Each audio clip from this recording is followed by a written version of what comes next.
अहमदुहु व नुसल्ली अला रसूलिहिल करीम अम्मा बाद बिस्मिल्लाहिर्रहमानिर्रहीम। मैं हुज़ैफ़ा। फ़ेल मुज़ारे का आज हम पढ़ेंगे नेक्स्ट सीगा जमा मुअन्नस हाज़िर का। जमा मुअन्नस हाज़िर का सीगा तफ़अलना के वज़न पे ज़रबा यज़रिबु से तज़रिबना बनेगा। इसमें शुरू में जो ता है वो मुअन्नस हाज़िर की अलामत मुज़ारे है और नून जो आखिर में है ये फ़ाइली ज़मीर है और ये जमा की अलामत है। और ये ज़मीर है ये किसी सूरत में गिरेगी नहीं क्योंकि ज़मीर फ़ेल के अंदर ये इनबिल्ड होती है और ये उसका लाज़मी पार्ट होता है। इससे मुराद हो जाएगा तुम सब मारोगी मारती हो। और इसका चार्ट देख लें। तज़रिबना जमा मुअन्नस हाज़िर सीगा और फ़ेल है ये मुज़ारे मारूफ़। फ़ाइली ज़मीर इसकी नून है और इसकी बकिया तफसील भी लिखी जाएगी और इसका बाप भी। अब हम ये देख लेते हैं कि एक जुमले के अंदर फ़ाइल किस तरह से आता है। फ़ाइल का अहम कायदा जो याद करना है वो ये होता है कि हर फ़ाइल मरफ़ू होता है, यानी उसका एराब मरफ़ू होता है। इसे नहव के अंदर तफसील से पढ़ा जाता है जिसमें हम फ़ाइल तीनों हालतों में यानी वाहिद हो, जमा हो या फिर तस्निया हो तो वो मरफ़ू आएगा। और उसमें जो दो शराइत पाई जाती हैं वो क्या।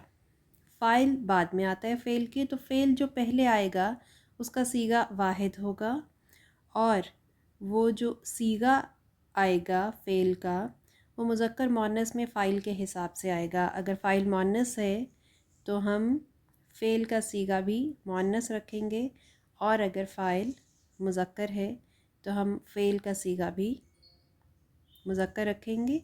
और ये उस सूरत में होगा जब फ़ाइल इसम ज़ाहिर होगा, यानी ज़मीर नहीं होगी बल्कि वो इसम ज़ाहिर होगा। मिसालें देख लें।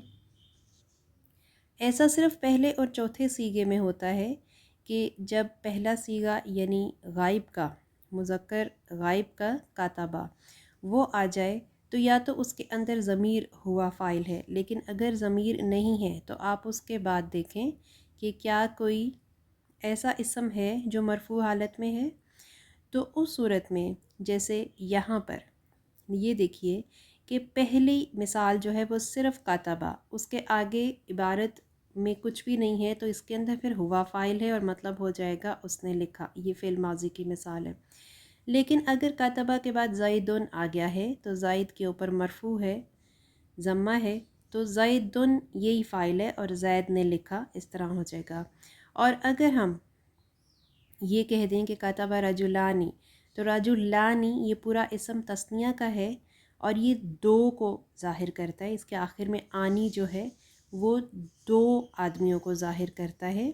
ये फ़ेल की तरह नहीं, जिस तरह फ़ेल में तो अलिफ तस्निया की अलामत है, इसम में ऐसा नहीं होता। इसम पूरे का पूरा लफ्ज़ इटसेल्फ ही तस्निया होता है।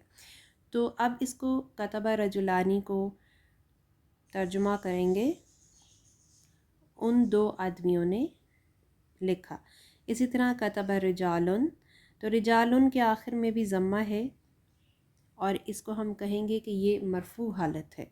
जब आखिर में एराब आ रहा हो तो उसको फिर रफ़ई हालत कहते हैं अगर वो ज़म्मा का एराब हो। फिर हम ज़म्मा नहीं पढ़ेंगे, वो हरकत है और हम इसका एराब पढ़ेंगे कि रिजालुन रफ़ई हालत में है। तो इन सब से पहले कातबा जो आया वो मुज़क्कर था गायब का और इन तमाम जुमलों का मतलब होगा कि ज़ैद ने लिखा या फिर कोई दो आदमियों ने लिखा या फिर उन सब आदमियों ने लिखा। अब इसी तरह से चौथे सीगे में भी देख लें कि चौथे सीगे में अगर ज़मीर हो तो वो हिया होगी, लेकिन अगर बाहर कोई इसम होगा तो हम फिर उसको मरफ़ू हालत में ढूंढ लेंगे। चौथे सीगे का फ़ाइल, पहले सीगे का फ़ाइल हमने पढ़ लिया। अब अगर चौथे सीगे का फ़ाइल हो तो हम भी उसको भी मरफ़ू हालत में देखेंगे। अगर वो गायब है कातबत जैसे, तो इसके अंदर तो हिया ज़मीर इसका फ़ाइल आ जाएगा और हम कहेंगे कि उसे एक औरत ने लिखा। लेकिन अगर कतबत इम्राअतुन है, इम्राअतुन कहते हैं औरत को, तो उस एक औरत ने लिखा।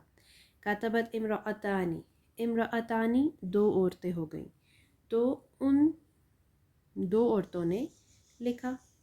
اور جب جمع بنائیں گے تو نساءن آئے گا، اور نساءن کے حمزہ کے اوپر رفع ہے اور یہ رفعی حالت میں ہے، تو ہم کتبت کو اس کے ساتھ جوڑیں گے اور بنا لیں گے ان تمام عورتوں نے لکھا۔ تو یہ فاعل کا اہم قاعدہ یہی ہے کہ یہ اگر اسم ظاہر ہو، یعنی اپنے آپ کو ظاہر کر دے، تو عبارت میں مرفوع حالت میں ہوگا، اور اگر یہ ضمیر کی صورت میں ہو تو یہ پھر ہوا یا ہیا ہوگا۔ تو اب تک کا سبق اتنا ہی تھا۔ انشاءاللہ اس حوالے سے مزید پریکٹس اگلے اسباق میں کریں گے۔ شکریہ۔ السلام علیکم ورحمۃ اللہ وبرکاتہ۔